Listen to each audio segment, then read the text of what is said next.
Alam mo ba na sa theory ay posible kang lumangoy patawid sa border wall ng US at Mexico?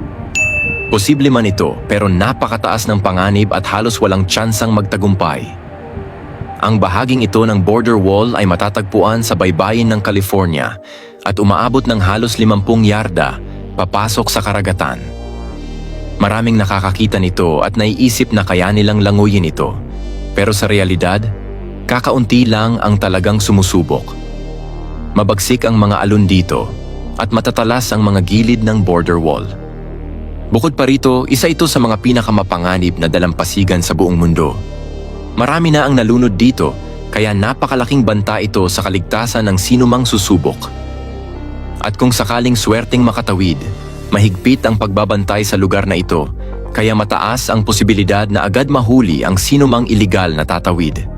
Sa panig ng Mexico, sa Tijuana Beach, makikita mong maraming tao ang nag-e-enjoy sa pagkain at nagpapalipas ng oras.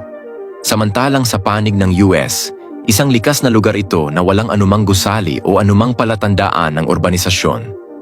Kaya bagamat hindi ito ganap na imposibleng languyin, sa realidad, halos hindi ito magawa at napakapanganib.